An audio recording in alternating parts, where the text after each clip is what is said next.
Welcome into a new Buff Stampede Radio. Adam Munsterteiger, the publisher of 24/7 Sports, joined by my good friend, football analyst William Gardner, who is doing his laundry there in the background. We can't have your wife get upset with you, so we're just going to listen to the load here for a minute. It's a nice, soothing sound. Keeps you low, keeps things to a nice low pitch here. Got to keep my domestic duties up to date. What are your early thoughts here in the summertime, William? We've seen some of the workouts. They're doing stadiums. They're putting in some work conditioning wise.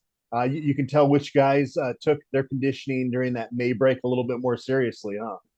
Yeah, and it's interesting. I think granted that we don't see every single day, but it looks like Coach Mo has kind of got a little more variety in his workouts than he did in winter time, and that makes sense. He had to teach everything from scratch then, and I don't know. I still wonder how much they knew beforehand who was going to be gone and what was the point of really making it too varied or whatever. But they are switching it up a lot, and it seems like it's moved to a higher level, frankly, to me, than it was in winter, and it was pretty intense in winter. But they're now out there talking about leadership, and like that. I think the other day they were making them start over on sprints if anybody messed it up, and that's how you get a good team. Is require everybody to do everything the right way, and you don't move on until they do. So it's exciting to watch.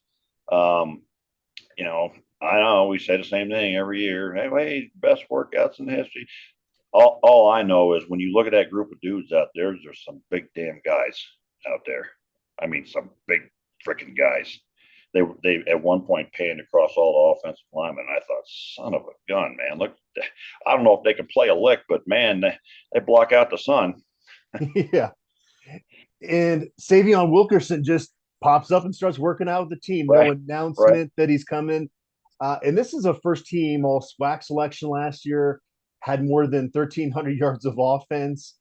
And yes, I understand the SWAC is not the Pac-12. It's a step up in competition, but this is a really good football player that they added to a group that was already looking pretty solid with Alton McCaskill, the fourth, coming in, and Right. Cavossier Smoke coming in, and Dylan Edwards showing things this spring, bringing back Anthony Hankerson.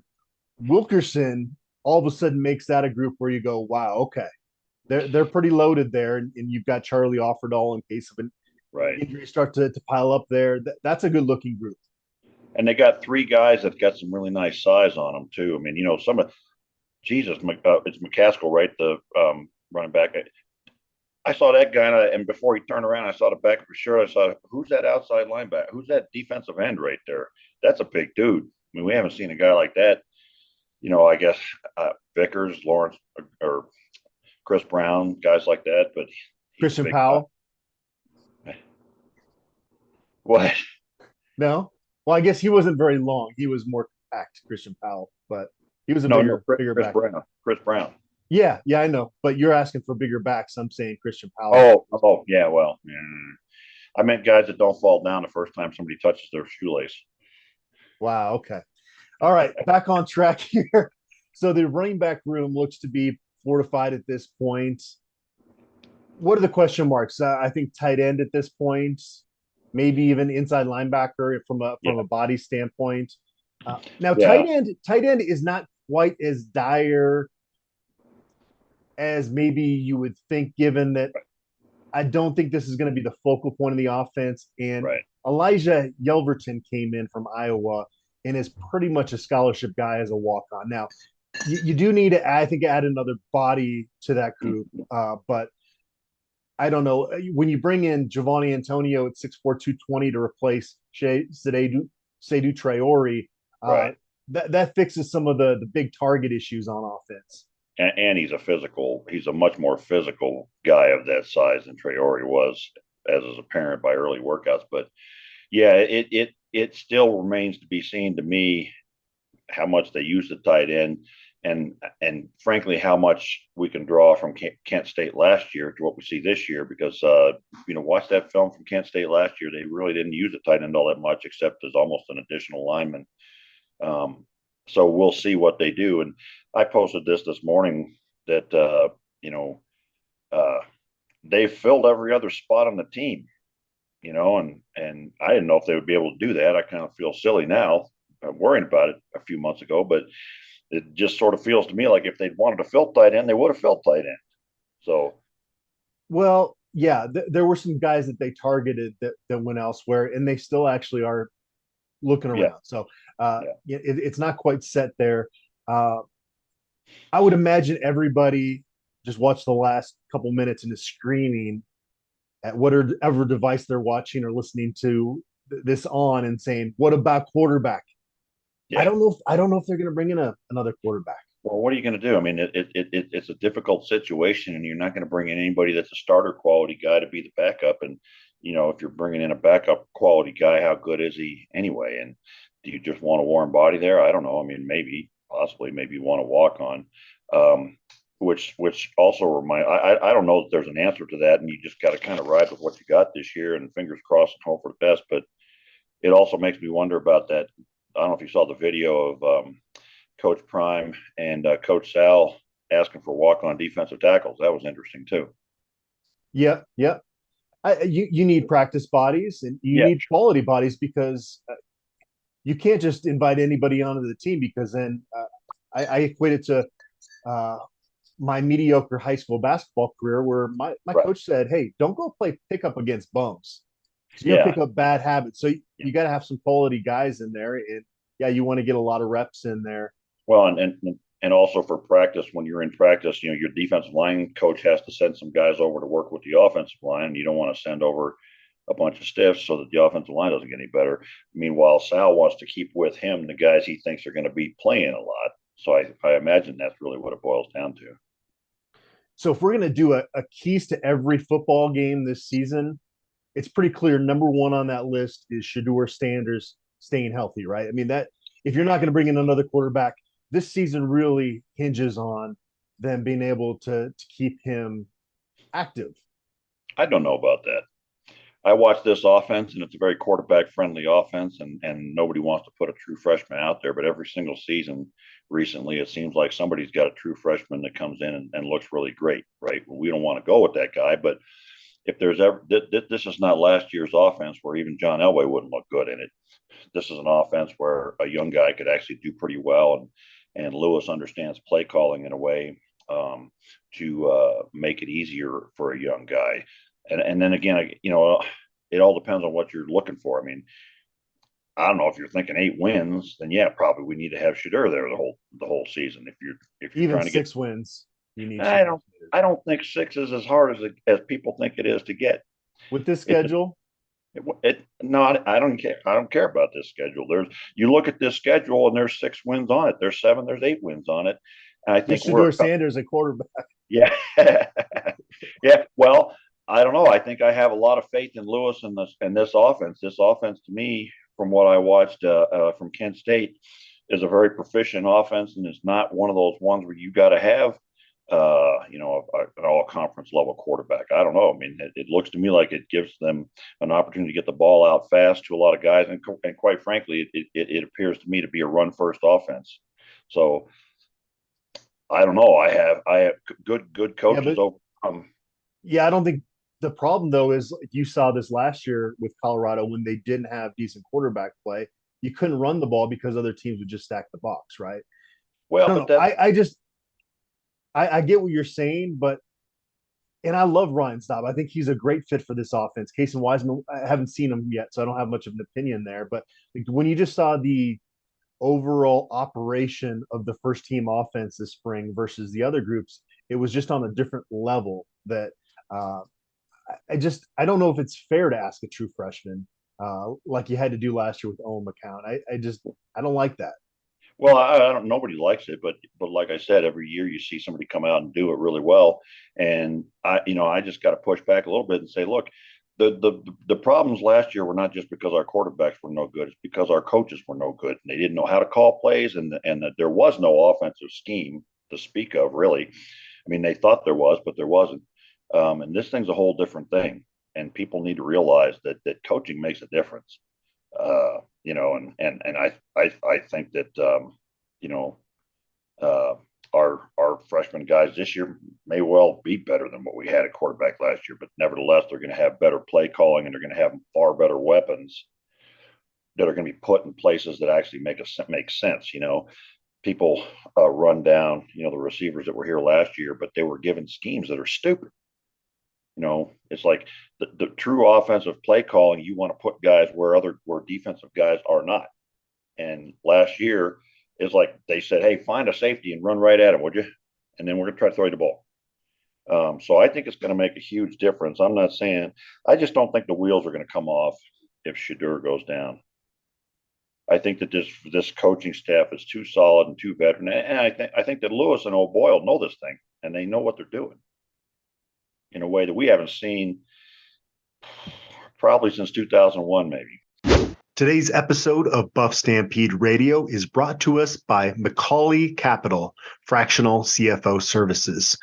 If you're running a successful small to medium-sized business, you have an impressive set of skills, but as your company grows, you face new and different challenges. When you eclipse $3 million in revenue, you likely have a whole new set of financial challenges. Are you looking for financial guidance and support, but don't have the resources to hire a full-time CFO? Well, we have a solution for you. Hire a fractional CFO from Macaulay Capital. A fractional CFO can work with businesses on a part-time basis, providing the same expertise as a full-time CFO at a fraction of the cost. You get the benefit of having a seasoned financial expert on your team without the commitment or expense of a full-time hire. They love to help your business thrive by improving its profitability and eliminating your financial headaches. Get a long-term partner you can trust to help craft your financial strategy, understand the profitability of each client, help manage your cash smartly so you can take advantage of rising interest rates, and more. It's likely that a partnership with Macaulay Capital will be a win-win situation, meaning that your business will make more money from the guidance of a fractional CFO than the total cost of partnering with Macaulay Capital. For more information or to set up a meeting, visit MacaulayCapital.com or email CFO@MacaulayCapital.com. That's MCCAULEY Capital.com. We reached out to the BuffStampede.com community for ideas for this upcoming segment. Buy or sell. It's an idea that I kind of stole from the Free Ballin' Pod. I think they had taken it from Around the Horn or PTI or one of those ESPN shows, but was looking for a kind of a theme for today's podcast. And William, we got some great suggestions here. There's some real thinking that is going to go into this in terms of our answers here. So this is going to be fun. Buy or sell, basically, do you agree or disagree with the premise of this here? We're going to start with D How 888. We're jumping right into it, William. We're not easing into it. Yeah, right. Buy or sell, CU will jump to the Big 12. I think they will. So you buy? Yeah, I buy, and I don't know. I mean, I asked you beforehand. Does it mean am I buying that I like it, or am I buying that I think it'll happen? And that it'll happen. Yeah, and I think I mean that kind of seems like where it's going to wind up for us right now. Is that good? Is that bad? I don't know. Time remains to be seen. I'm just glad to see us stay in a peak Power 5 level conference. Given until we win some games, we're not a precious commodity. I'm going to sell for now. If a decent TV rights deal by the Pac-12 isn't presented, though, by the end of June, then I'm going to switch that to buy. It's why would we think there would be one? They haven't ever had one. Well, there's rumblings that they're getting closer, and obviously we're now talking about almost a year out from the LA schools jumping ship. That we'll see. Don't tell me to try to politic for the Pac-12 or George Kliavkoff. They've seemingly dropped the ball here, but as of things stand right now, I think the Pac-12 and Colorado. I think Colorado wants to be in the Pac-12, given things are somewhat close. How would you feel about going back to the Big 12? Oh, I'd love it. Yeah. No, I'm not one of those people that hates on the small towns. I like that slower pace especially as I get older. Now traveling to some of these locations in the Big 12 is challenging, especially, that's a big part of my job is getting there for the game. So that part of it I don't like. But William, I grew up in Phoenix, so I grew up in the Pac-10 area, but I don't like the lack of passion for college football in that footprint. And I get that there's more CU alumni in that footprint, the positives from the academic side and all that stuff. But from a football standpoint, I just love the environment of the Big 12. And I get that Nebraska and Oklahoma and Texas and Missouri, these rivalries you had are not there anymore. But you still have more rabid fan bases throughout that. And in the basketball aspect of it would be just incredible. So it would be tougher for Colorado to compete, obviously. But count me in for that. But I'm answering this question in terms of where I see reality. Okay. How we see reality panning out here. Right.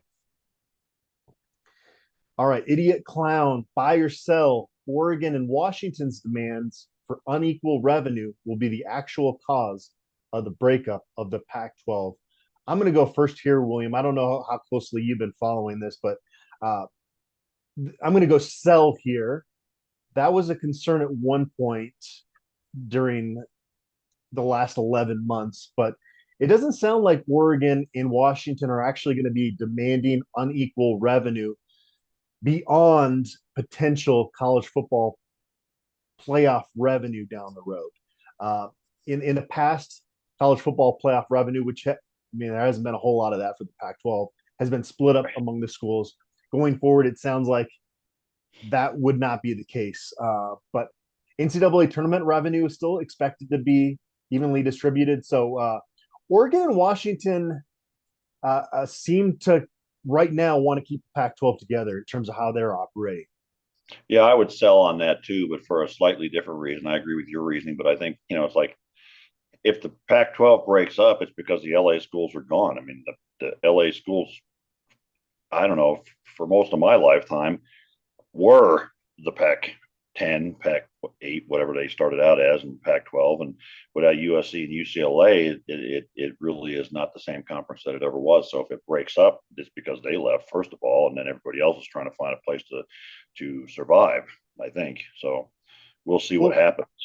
Well, Oregon and Washington could have caused the definite demise of the Pac-12 had the Big Ten invited them, but they decided they're not going to further expand, which when the LA schools jumped ship again about a year ago, you looked right up to the Pacific Northwest and said, hey, if they get an invite to the Big Ten, they're gone and this whole thing is going to fall apart. But that didn't happen. Right.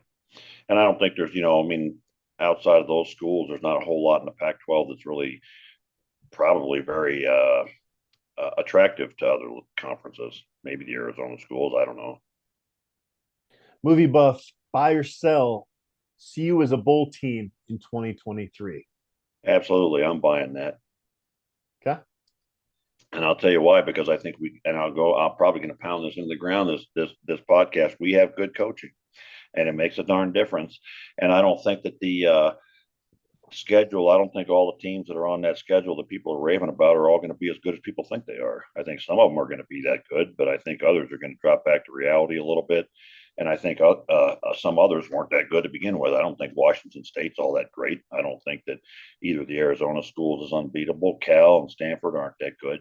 And TCU, I think, had a magical season, and it ain't going to happen again. So I think getting to 6 wins for us looks relatively simple to me at this point. I think people have a hard time believing that based on the last 10 or 12 years, but you had a crap team that was coached by crap coaches, and that's what you see on the field.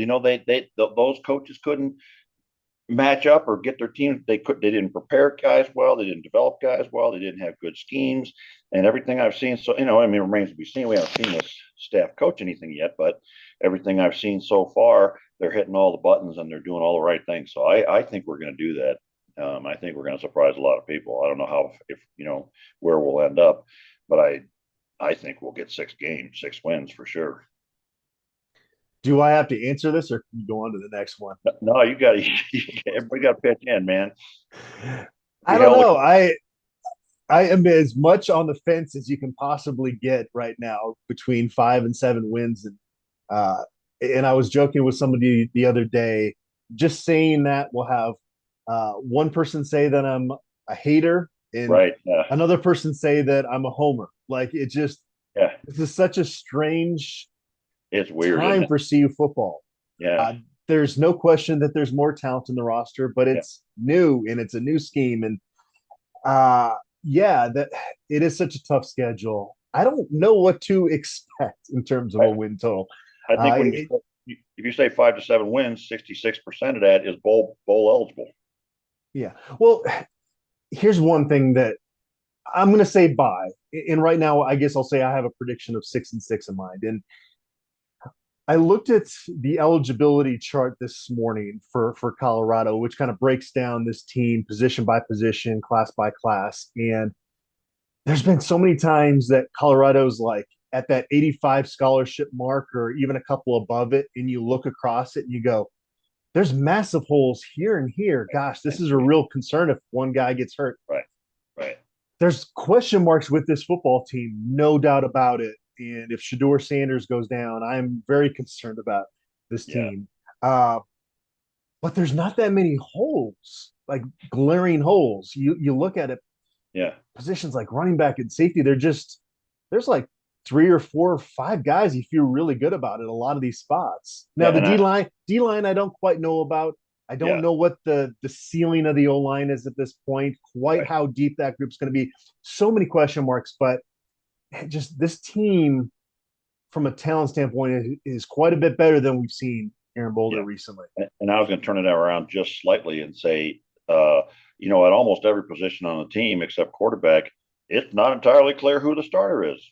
And I would go even on the offensive line, say those 5 guys. It's become very clear to me that those 5 guys coming out of spring are not the obvious starters because the guys they brought in are some big dudes. And one of the things you keep hearing from out of the workouts is that they brought in some dudes that are hungry and want to play. And so there's going to be competition at every position, and that's going to make people better. So, like even on the offensive line where I think there was a clear 5 coming out of spring, some of the guys they brought in are going to push those guys. And like you said, on the defensive line, outside of Shane Cokes, I don't think there's a guaranteed starter in the group. Right. Yep. All right, let's move along. Buffalo Larry suggested this one, buy or sell. Colorado will have 3 rushers go for over 500 yards this year. I would buy that one, and I would say yes for 2 reasons. Number one, because it's going to be a run centric. Well, maybe 3 reasons. A run centric offense. Number two, because there's no clear number one back, and number three, because I think we're going to have a big bruising offensive line, and that's going to be the genesis of our play calling. So, you mentioned earlier, I think that looking at all the running backs in that room, there's not one that stands head and shoulders above the rest. And there's, like you said, 4 or 5 who could really do something and bring a different element to the field. So yeah, I think we might get three people over 500. I think we might get one over 1,000 because I think we're going to run for a lot of yards.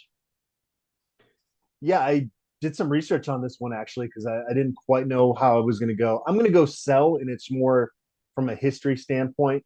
CU has not had 3 rushers go for over 500 yards since 2006.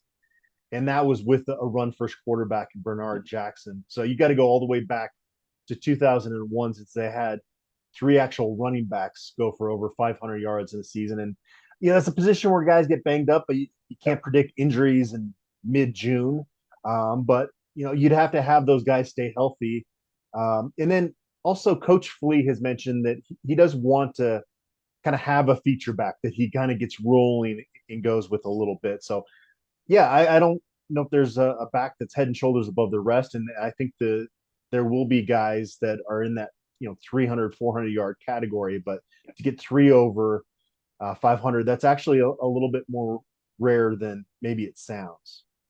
Yeah, no, it is a good point, but I think it's also a different offense than we've seen, and more quality in the running back room than we've seen in a long time. I mean, well, some years there wasn't a clear number one, but in other years, in the last 10 years, um, that, you know, we just didn't have the number two or the number three guy just wasn't at the same level. In that season in 2006 that I mentioned, that was Hugh Charles, Bernard Jackson, like I mentioned, and the third guy that went over 500 yards that season.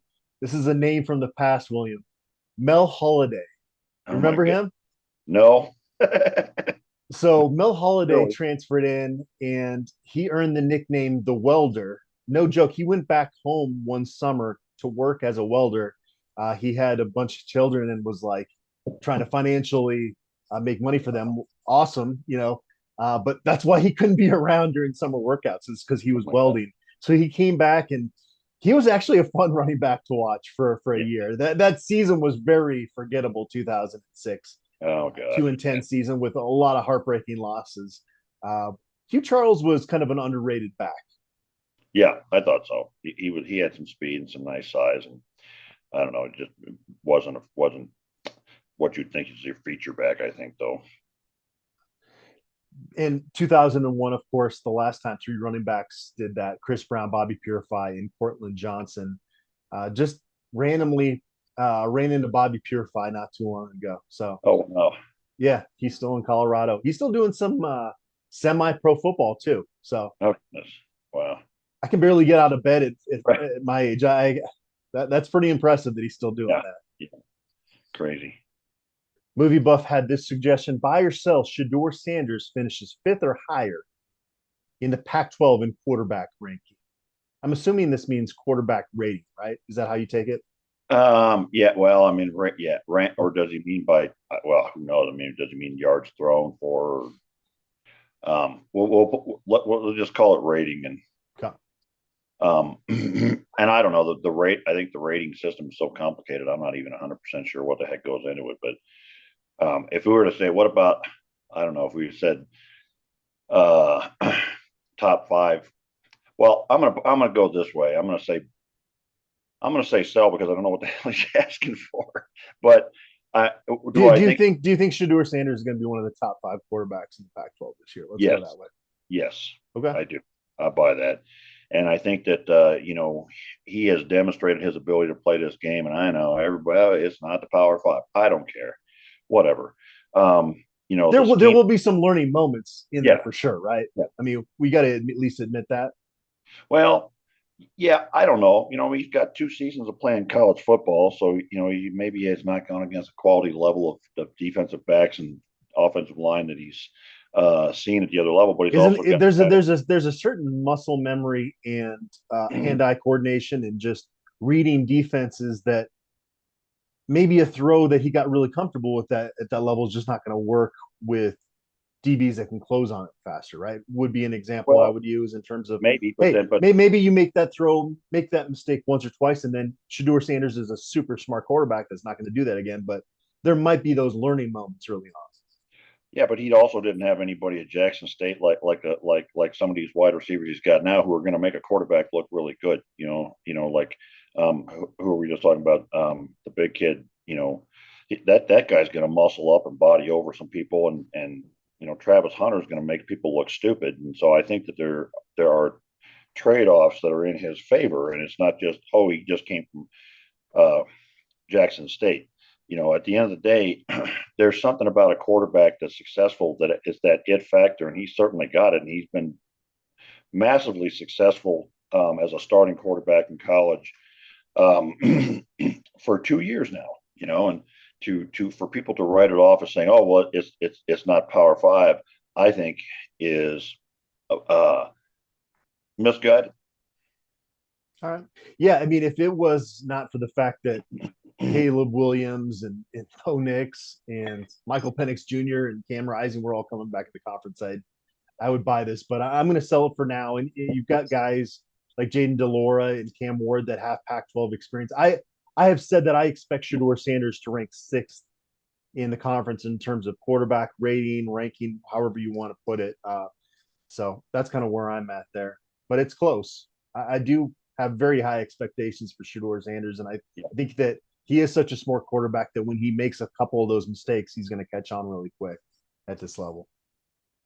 Buffnick 1, buy or sell. Shedeur Sanders will pass for over 3,000 yards in 2023. He added, notably, he did both years. He did that both years at Jackson State. And this is highly correlated to teams having a winning season when their quarterback hits that number. Well, it's hard for me to know without knowing exactly how Lewis is going to run this offense, because I think, like I've been saying, it's going to be a run first offense. So will he get the opportunity to throw enough for that? I'm going to go all in and say yes. I'm going to buy that one because I think his talent, and again, I think the talent of the receivers that he's got out there, they can just run a platoons of guys out there without much drop off. And they've got big guys, they've got fast guys, they got a little bit of everything. And if they're successful in the running games, I think they are. That's going to open things up a lot. And having a play caller who knows how to call plays will make a big difference too. So add that to his talent, and I think he'll make it.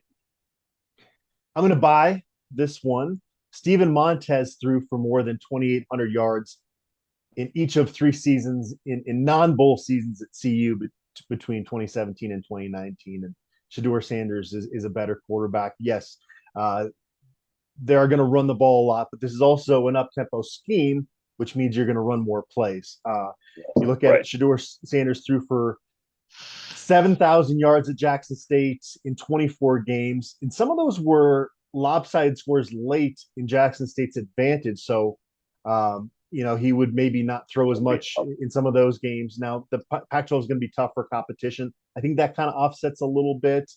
But, yeah, I mean, I look at it, and there's also a situation where a few of these games they might be behind, and you're going to have to pass the ball. So, throw all that together. Shedeur Sanders, I'm going to predict he throws for 3,100 yards, and give me 3,100 yards in 12 regular season games. That's about 260 yards per game.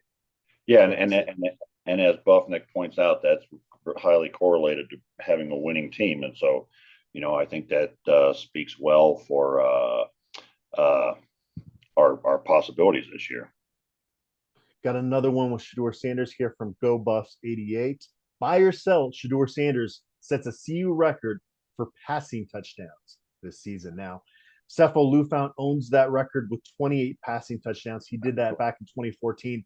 William, 7 of those touchdowns from Cepho that year were in that double overtime loss at Cal. Remember that game where Nelson Spruce and Cepho just kept connecting, but Jared Goff was on the other side doing the same thing, and Cal came out on top? Yeah. I was trying to look that up to see if he would. So he'd have to get 29.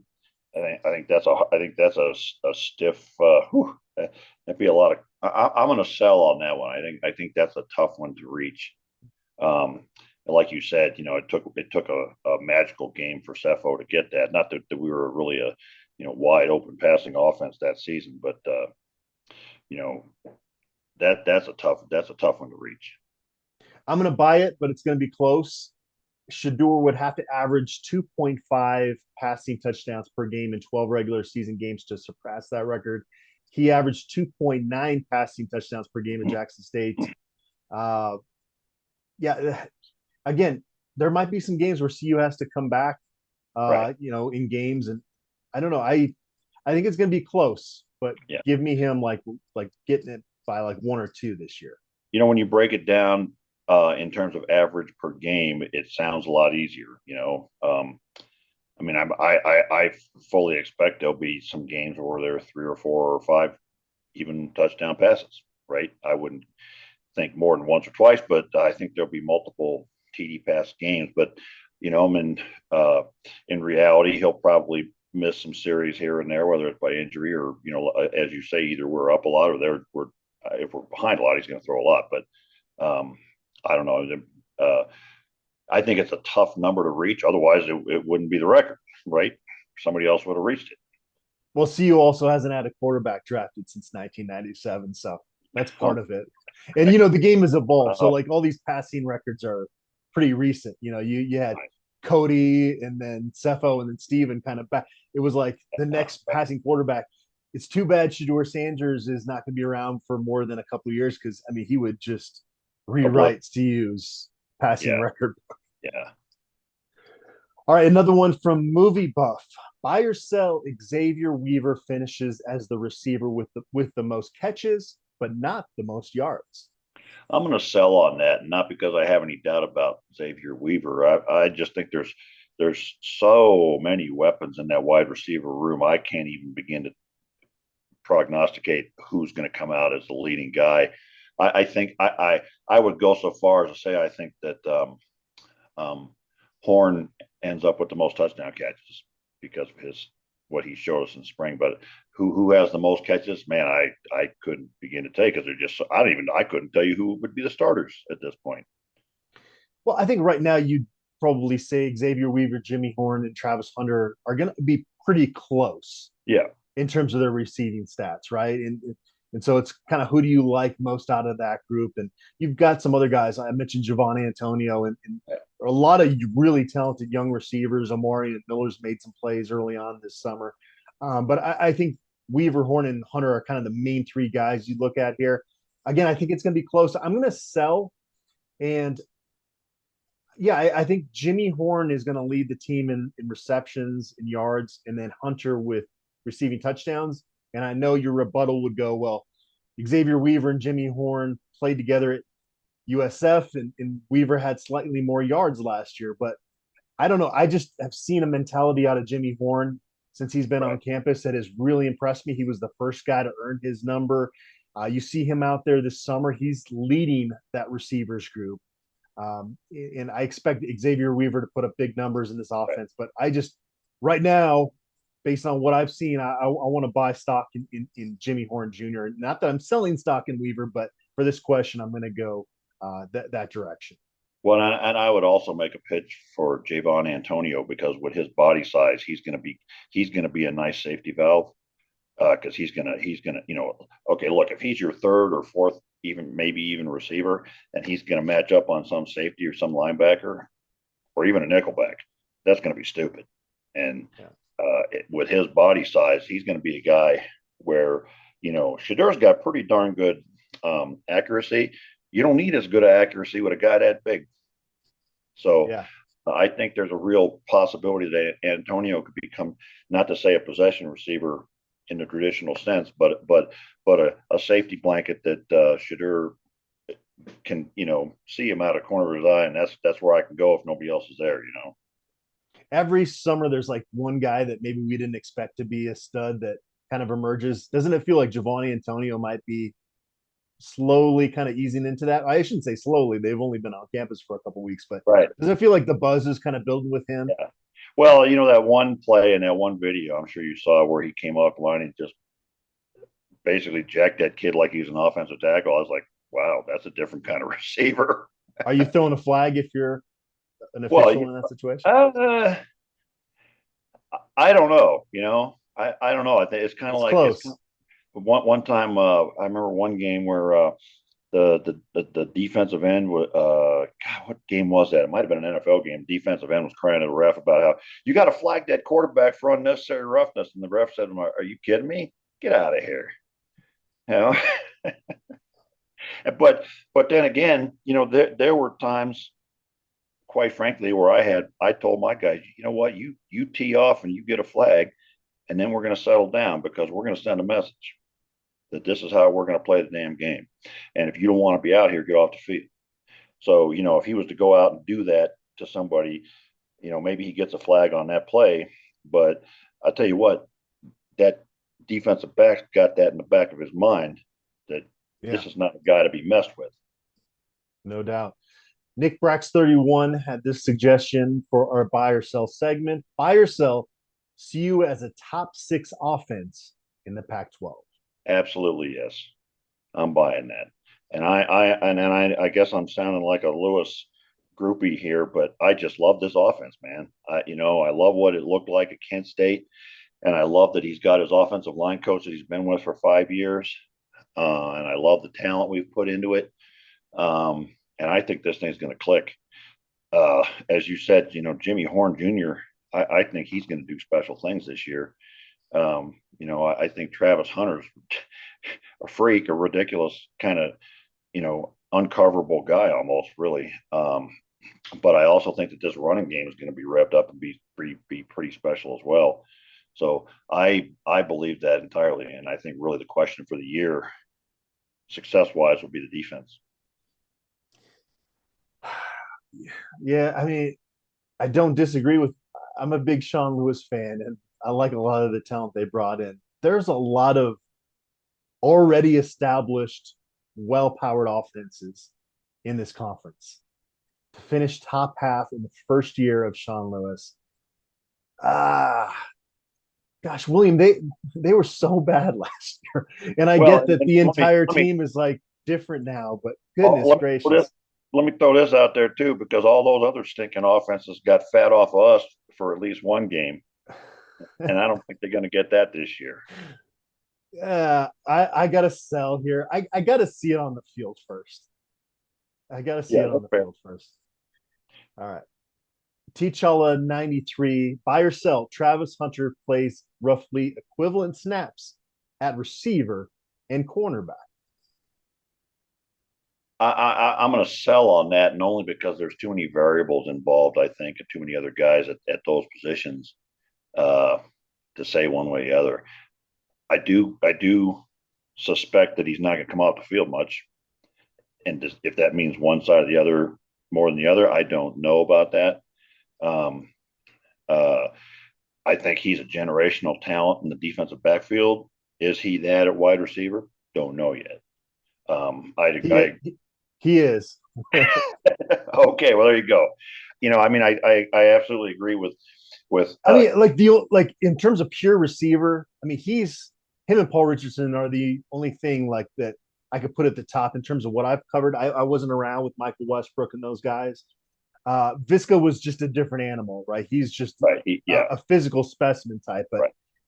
uh, just he's him, William.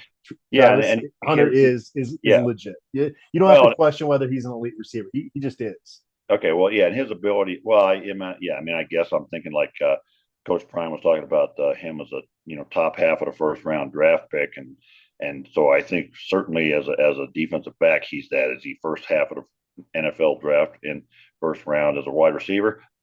Maybe, I don't know. I mean, that's pretty special to be both of those things. Will they? But I also think that they got so many weapons of wide receiver, and I don't know how. Are they going to run this like a hockey line and you change lines and you got three different receivers in there? Who knows? There's just too many variables. I also think we've got some cornerbacks that we've brought in that give us the luxury of not having to put Hunter out there on every series. So who knows? I don't know.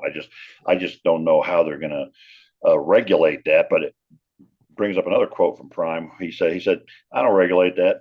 He is who he is, and he plays when he plays, which to me sounded like Travis Hunter comes off the field when Travis Hunter wants to come off the field, which probably is never. Yeah, I'm going to buy it because apparently this young man doesn't get tired. That's certainly going to get tested this fall. I think at some point this fall he will have to pull himself out of the game because that's a lot to ask. But yeah. I mean, I love this approach of maximizing his ability because of his competitiveness and how we've heard, and Coach Prime has said this, the young man is simply not engaged when he's not out there on the field. Like he is that competitive of a person. And I think the reason that he's working pretty much exclusively with receivers is because cornerback just comes pretty easy to him. And Right. so this is, getting acclimated with the Sean Lewis system and all that. But, this isn't Laviska Shenault being your entire offense and being Right. the Wildcat Right. and running the ball into the teeth of the defense every single short yard situation. Right. He was going to get worn down, and that was not sustainable. I think with Travis Hunter being a receiver and a corner, you can get away with this a lot more in terms of trying to squeeze all of the potential and what he can bring to your team in terms of overall success.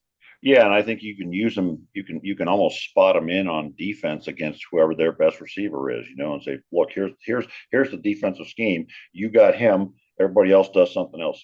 But the other thing that Prime talked about, I don't know if it was the same, I think it was the same interview, but he talked about, as a cornerback, he knows his techniques and he knows where his feet are and he knows where his butt is and where his shoulders are. He's like, and he talked about, as a wide receiver, he's got to learn how to keep his shoulders over his toes and to, come into a cut and make a cut and have his hands in close to his body and all the little kinds of things.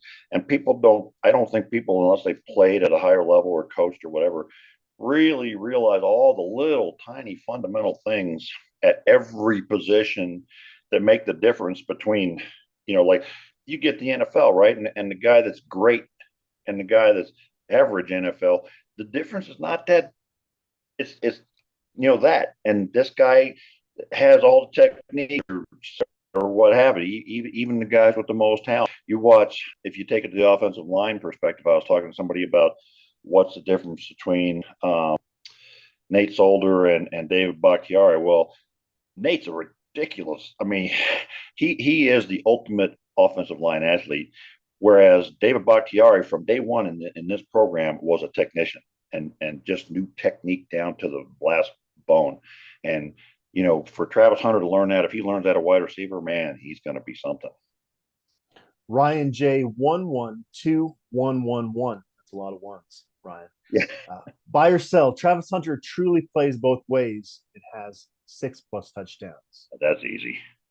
I'm buying that, and I think he'll get some of those touchdowns on defense.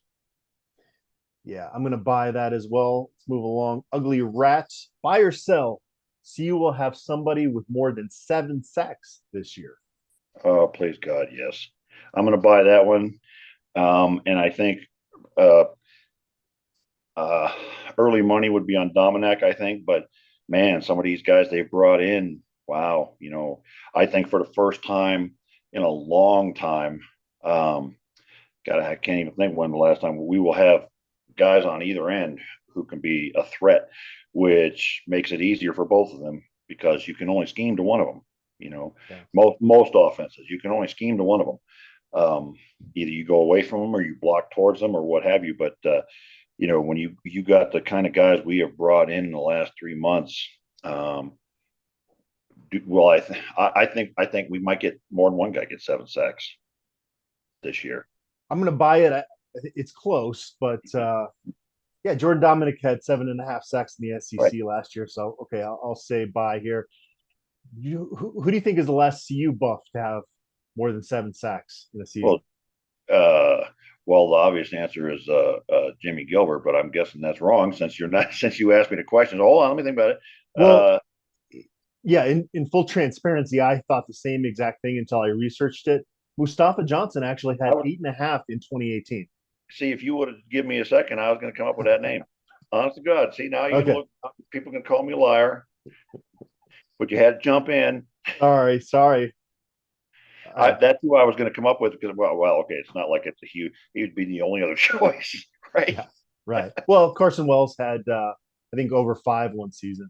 Yeah, but it's remarkable that Mustafa did it from the inside, and that brings me back to Shane Cokes because he's got Mustafa type abilities and build and that's how he plays the game that way. So he's also another guy who could really bring us pressure from every place on the defensive line. GK Buffs, buy or sell, the special teams unit will win a game for the team this season. Well, it's not. I mean, like with a last-second field goal, or if that's the case, then I would buy. If not, I mean, that's a hard one to predict because because it's like that's the ultimate touchdown, or that's the ultimate, kind of unknown going into every football game. This is a weirdly shaped football that could go a lot of different directions, and special teams is where you see that happen a lot. And I don't really know how you predict that in June, but if it's a game-winning kick, and I've predicted them to win 6 games, you have them going to a bowl game. I would assume one of those games would come by a kick, so I guess I'll buy or a block punt or something of that nature. Something. I think it's fair to say if we win. Well, look, if you win 1 game, then no, right? But if we win 6 or 7 or whatever, which I think both of us think will happen, then I would say, yes, I'll buy that. Yes. Movie Buff, buy or sell, giving the kicker a nickname before his first game as a Buff. I give him a nickname. Get out of town. I don't know why we think we're giving a So nickname. you're never gonna punt, and you're not gonna. How are you gonna kick off the ball with it? Have you thought that through? No, huh? I didn't need to. What or so what I really wasn't quite did if I missed something that there was something going around about a nickname already for one of these guys. Well, I thought Alejandro Mata had already earned the nickname Auto, Automata last year at Jackson oh State. I thought that was already a thing. oh okay. Is Well, I that guess I didn't see that. I don't know. so? You I got to mean, buy it if that's the case, right? Because Coach Prime loves Mata. That's pretty obvious. That's yeah. I don't know. I mean, all I've heard so far about Mata is he can't kick from past the 5 yard line. So I giving the kicker a nickname before his first game as a Buff, I'm going to sell on that. I wouldn't, but you know, I don't know. I guess if that means Coach Prime has already given him one, and maybe that's yes. I want a good kick. I'm sorry, a good puncher nickname. Have we had one of those in Boulder recently? Well, there for about 10, 12 years, we were the punting capital of the world. But They even never earned a nickname though. no, I can't. I'm thinking back. Barry Helton and Mitch Berger, and none of those guys ever had a nickname. I'm not even sure any of our kickers ever had a nickname. Oh yeah, they have. Iceman, the last kicker, Cole Pecker, was nicknamed that by Carl But Durrell. okay, yeah, no, I don't think I can't recall. Eric Goodman had some other nicknames, but we're not going to get into that. Yeah, Heimlich or something like that. No, but actually, I need to correct that. Eric Goodman's. I really enjoyed him as a person, and I don't know if there's ever been a kicker that's had worse luck than him. How many uprights did that young man hit in his career? Well, he's a grown ass man now, but he was Yeah, at Colorado. I mean, that yeah, was it would have been laughable if it wasn't so frustrating, right? right, right. Well, and I said if you aimed at the damn uprights, you wouldn't hit them. Yeah. I mean, it's so hard to do. It's just ridiculous. All right, let's move along. That was trending in a negative direction. Yeah. Makos 0621, buy or sell. Will there be a 5-star in the 2024 recruiting class? Well, yeah, you gotta say, yeah, I'd buy that one. It's Deion friggin' Sanders, man. Yes. They've got a composite 5-star on campus as we record this, so I will Right, buy it. It's not a foregone conclusion, but he's made it happen. He made it happen at Jackson State, so right.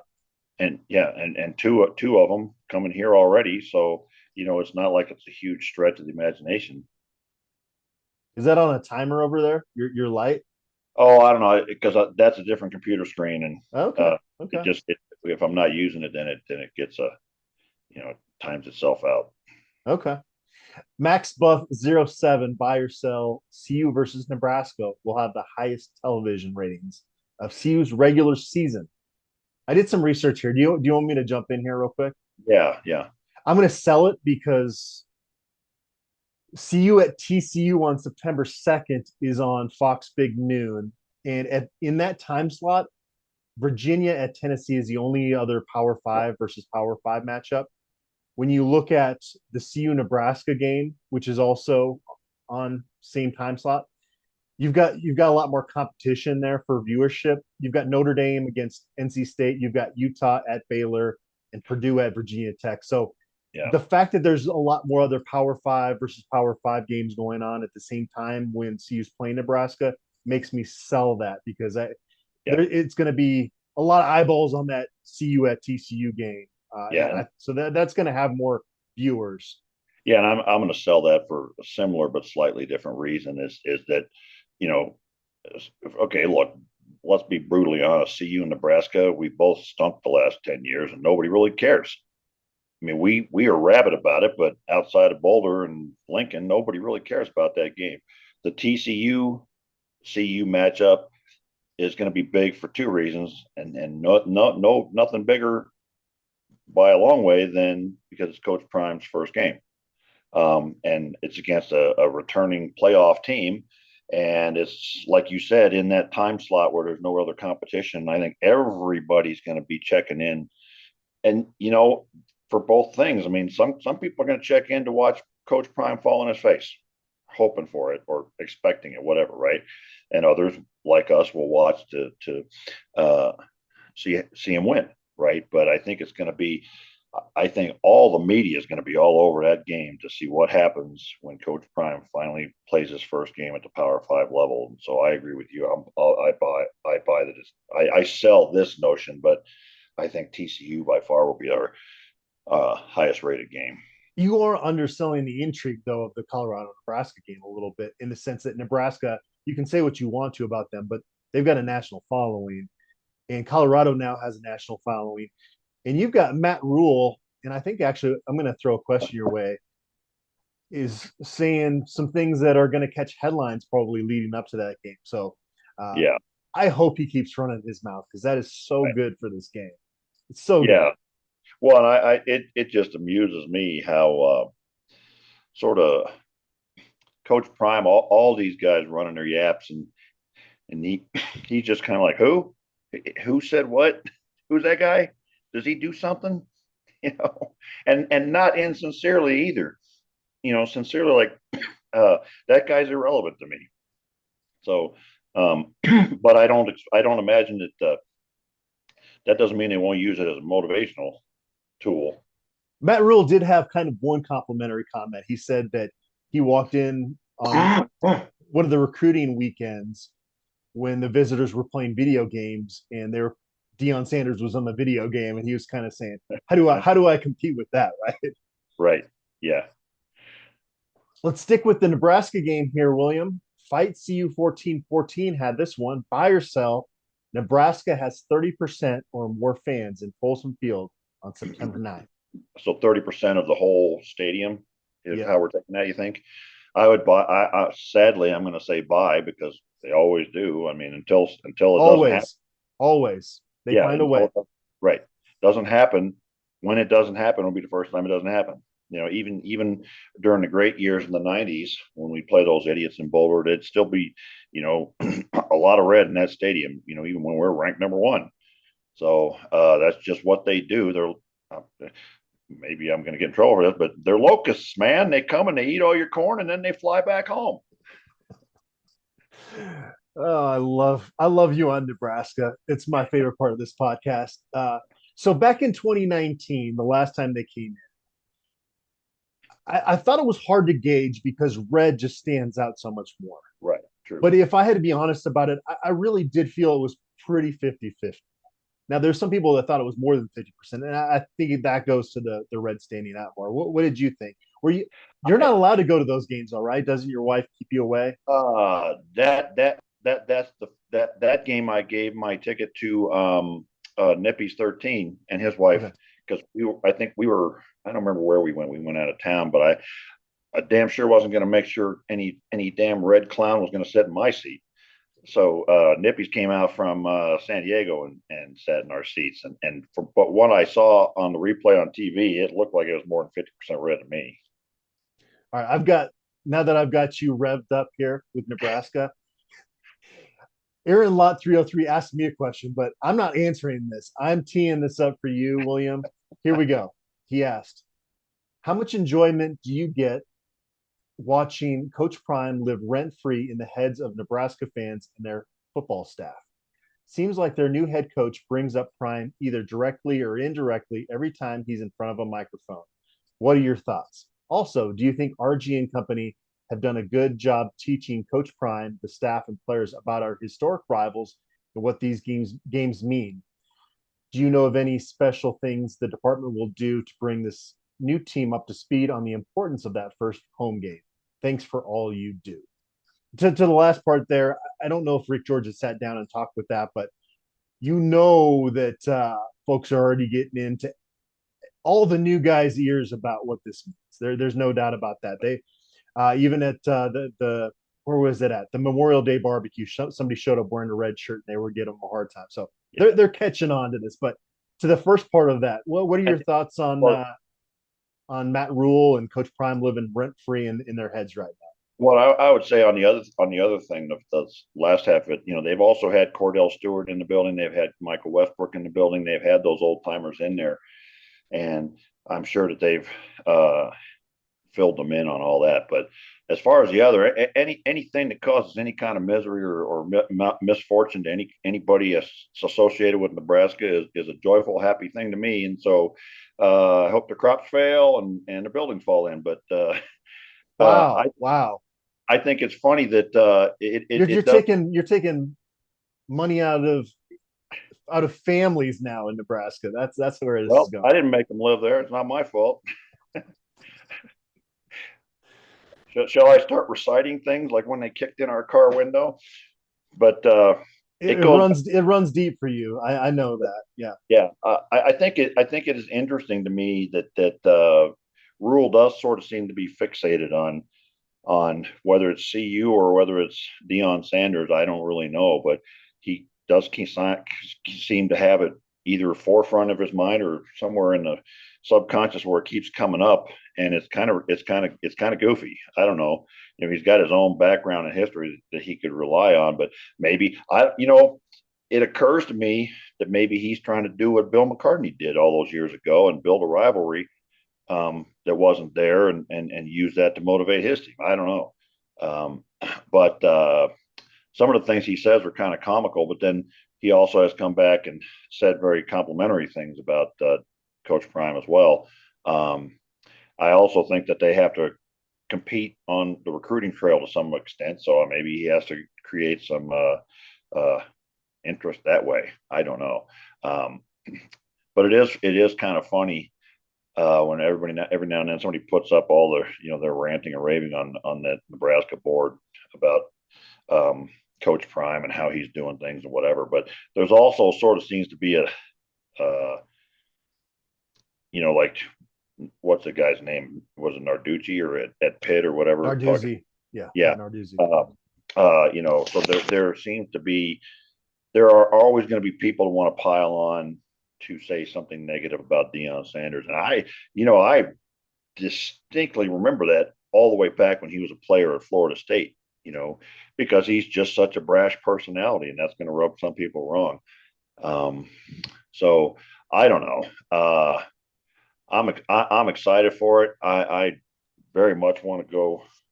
I'm calling it 3-0 against them in recent history. So I'm excited about it. I don't, as far as like revving up this team, great coaches have their teams ready for whoever they play. And I think that's the kind of coach Coach Prime is. And so I don't know that it'll be a bigger game for him and this team than any other game like it is for the fans. Because I very much expect that his expectation is for them to play great and play at a fever pitch against anybody they play. So we will see what happens, but I don't think there's any way as we get closer to that game for him not to know that it's an important game for CU fans and alums. As much as you hate Nebraska, you would prefer to have them on the schedule every year if you could, though, right? Absolutely. Absolutely. I'd do away with CSU. I don't want to ever play them again, but Nebraska, I hate them like death, man. But that's the fun. If we don't play them, then it sort of fades away and becomes nothing. And that ends today's William Hates on Nebraska segment. Moving along. TAC 82, buy or sell. The announcers for the TCU Buffs game will say, quote, Coach Prime has certainly turned this program around, end quote, more than 5 times on the broadcast.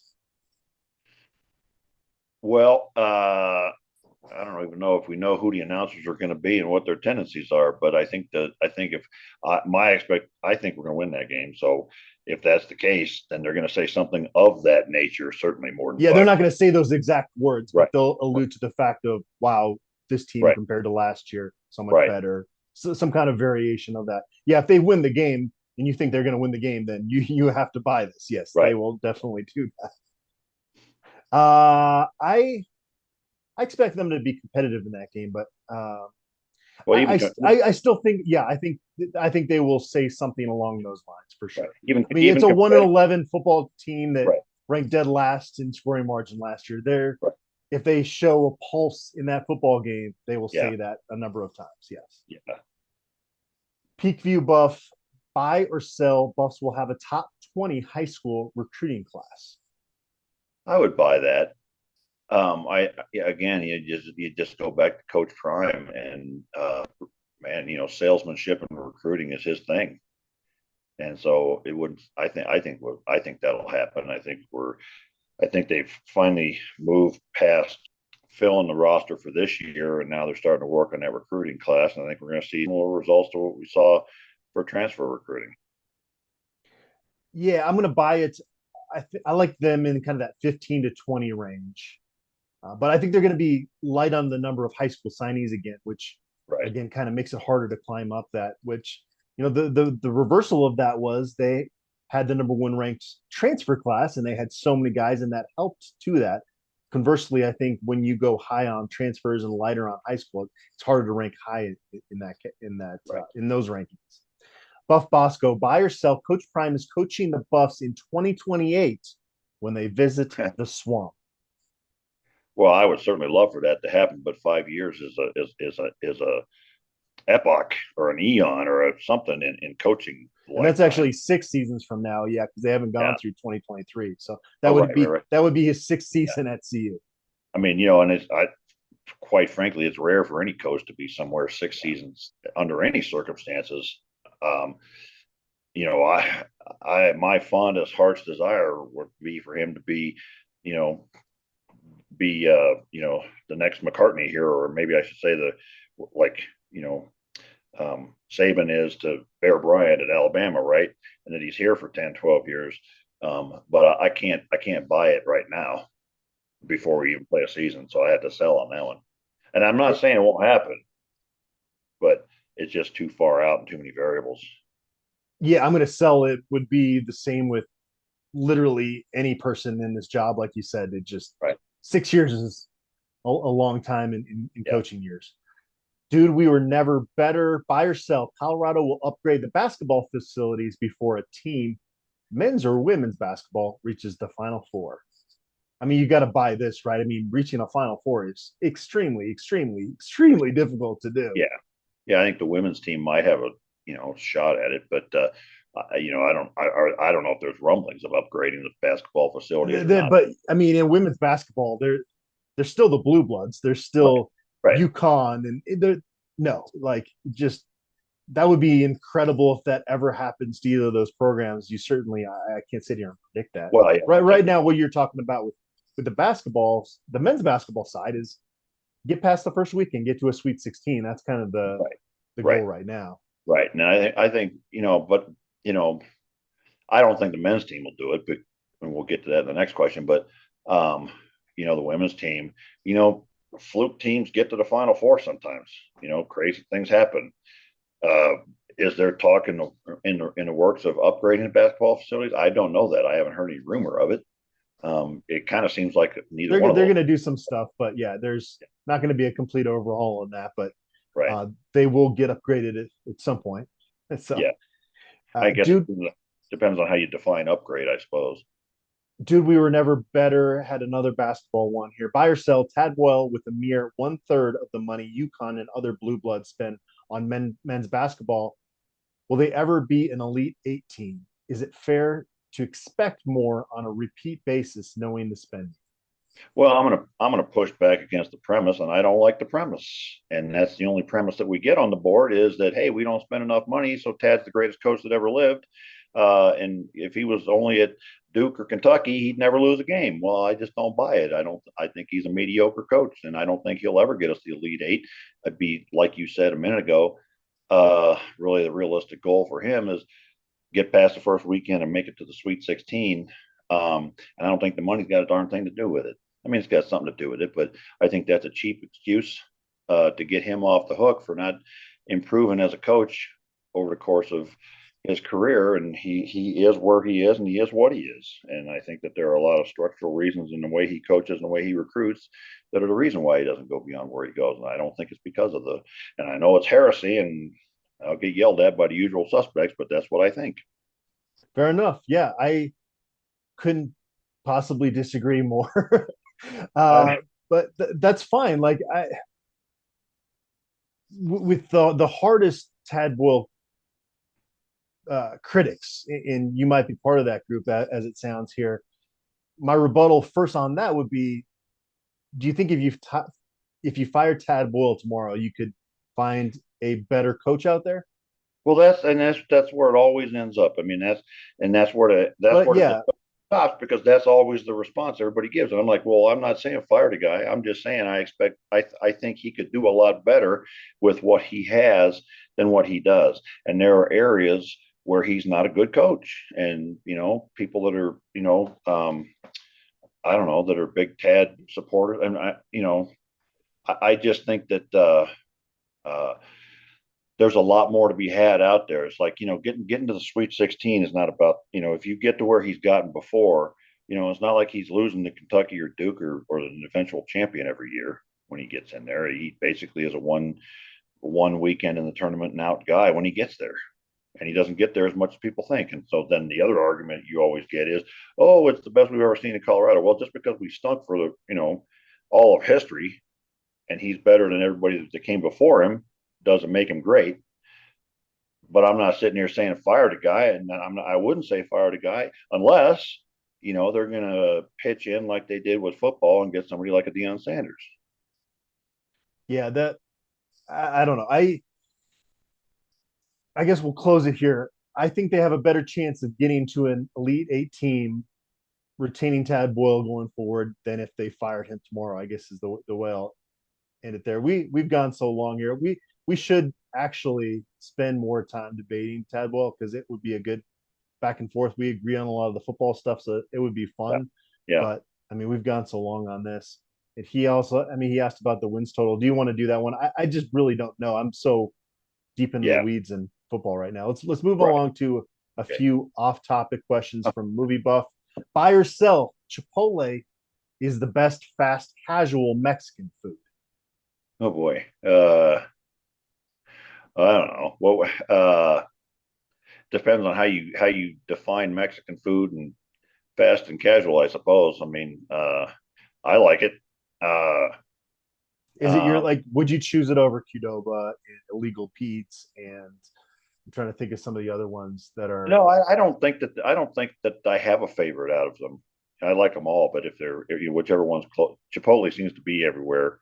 In Denver where I am, that's where I see the most often. But I like Qdoba. I like Illegal Pete's. When I was in San Diego, they had all these little stands. It was always it was Aliberto's or Juan Berto's or Oh, those are so good. Alberto's yeah. is great. Oh my God, and somebody birthed, I think there were real Mexican dudes in there cooking this stuff, and it was so fantastic. So that kind of spoils you on what a really good Mexican burrito should be. I'm gonna sell. I do love Chipotle, but Illegal Pete's is it for me. You said you've been to Illegal Pete's, right? I don't think I think I have once, but I don't think they even have one in Denver. Yeah, they've got quite a few, but it's more kind of in the Denver city area. Okay, But yeah, if you make a point to hit one on your way out from work, you'll find a couple locations. yeah. I'm trying to think of the place that has the. Well, I'm trying to remember the name of it. It has a really fantastic breakfast burrito. There's one down in Santa Fe, South Santa Fe, and I'm blanking. This is really great podcasting. That's trying to figure out restaurants. All Right. right, let's move along. Buy or sell, Nvidia. Buy or sell. uh, okay, I'm not sure what the heck it is. It's like a they were kind of a video game company that's gotten into AI. I think is. Well, I'm not an Oh, expert either, so yeah, but basically, AI is going to take over the world. So they're kind of on the yeah. cutting edge as far as that goes. Yeah, our kid is always talking about, 10 years from now, AI is going to do this and everything. And I'm like, oh my God. So it sort of sounds like Terminator and Skynet, but I don't You're know. stealing the words out of my mouth. I'm selling because I am not going to contribute in any way towards AI taking over the world. I saw Jaws at a very, very young age and it messed me up. And like I Right, couldn't even like take a bath because I thought the shark was going to come up through the drain and eat me right. when I was like little Tyke Adam. Uh, the only other movie I've ever had a nightmare from is I Robot with Will Smith. You ever see that? Oh, yeah. Oh, yeah, absolutely. Yeah, I no joke had like a couple really bad dreams after seeing yeah, that movie. So I don't know, like it planted in me this feeling that technology is going to ruin us, and Well, I'm not going to contribute to this. yeah, man, I came up in the '80s, dude, and it was first it was Terminator, and then it's the Matrix, right? And whether it's the robots or the computers, one way or the other, they're gonna get you. So when I hear our kid now, he's 27, he's talking about how AI is gonna take over the world. We all know that already. Yeah. All right, buy or sell Twitter. Oh God, I hate Twitter, man. It's like I'm going to sell on it. I mean, I don't know if we're supposed to be buying or selling as an investment, but I mean certainly an investment because nobody's going to give up their chance to get their 180, you know, characters of thought, whatever. But I don't know. I'm one of those old guys now. This is the downfall of the world is Twitter, so I'm selling on it because I just don't need to see every idiot's every thought. It's tough for me because I started covering recruiting back when like you could actually break news and you could like get Right, to know these guys, and now it's right. all graphics and all this stuff. And so I can sometimes be that old guy yelling at clouds that just like it's just sometimes too much.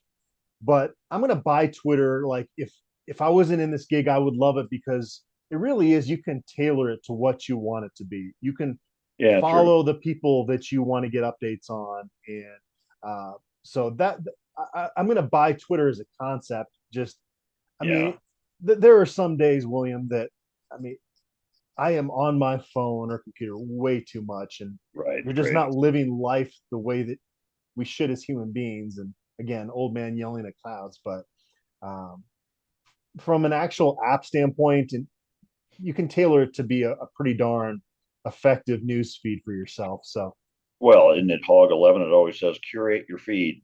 oh, Something like exactly. That's yeah, 100% yeah, uh, it. Twitter is what you make it to be. yeah. And quite frankly, there's no denying the fact that historically it's been transformational to the human race. Not to get into politics, but there is no Donald Trump as president without Twitter. I mean, not getting into the politics of it, but that is a realistic statement of how he made himself in terms of a big politician. So it is certainly changing. And like you said, you look at young people and even some older people like the Twitter or whatever is what they're doing all the time instead of talking to each other. Well, it really is politics, sports. It's really just kind of for news and opinions about news, right? I think if you walk up to a random person on the street, the vast majority of them are probably not on Twitter. It's Right. it's kind of for the folks that are sports junkies or political junkies. Right. Those two things. And then I don't know, the wife likes all the humorous stuff, cats playing Okay. piano and stuff like that and whatever. I guess maybe that's more Instagram. I don't know, but I don't know. She's always sending me stuff and I'm like, I don't want to see that. You don't want to see cats playing a piano? Of course you want to Well, see that. she likes to send me like, hey, look at this latest criminal case thing. And I'm like, I got 100 of my own, don't need it. But she likes to send panda bears, which are undeniably pretty adorable and cute, but not very smart. No. Yeah, I mean, that's kind of why they almost went extinct, right? Yeah, I would think, yeah, something like that. And that's one of the things she sends. White pandas are almost went extinct, and it'll show some panda doing something stupid. So This podcast is falling apart, but we got one more we got to knock out here. Let's close it out with Taylor Swift. Buy or sell Taylor Swift tickets. do I get to meet Tay Tay or no? I mean, I'm not going just to hear the music, but if I get to meet her, I'm going to go for sure, man. I'm buying as well. I got an 11-year-old daughter, so man, I'd Right? be the coolest dad in the history of the world. It's funny. Sometimes I've got to have a certain mood when I'm driving because I do a lot of driving. It's like, okay, I need to be in this certain space, and I'll be the DJ. But if I ever throw it out to my daughter for, hey, what kind of music do you want? It's Taylor Swift, and it's a lot. I've listened to more Taylor Swifts than I would have preferred to, but I have got to be honest. She's got a good voice. She's talented. Yeah, Some songs are better than others, but hey, I'm not a Swifty. Is that what they call them? But I'm yeah, definitely yeah. not a hater either. So no, I like her a lot too. And, whenever I'm getting a little worked up, and usually it's about CU football, the wife plays that one song, you need to calm down. And all of a sudden I'm like, I'm like, I'm like, okay, all right, I got it. I think, yeah, you singing Taylor Swift is It's probably the way. that's probably the sign that we need to end this podcast and come back. We are gonna have to have like a put on the boxing gloves, duel it out over Tad Boyle at some point podcast. So that's my takeaway from today's pod. Yeah, and I think we talked about maybe doing a position by position breakdown once we get a little into the summer or whatever. So lots of things to talk about. All right, William, that was a lot of fun. Hope everybody out there enjoyed it. As always, thanks for tuning in.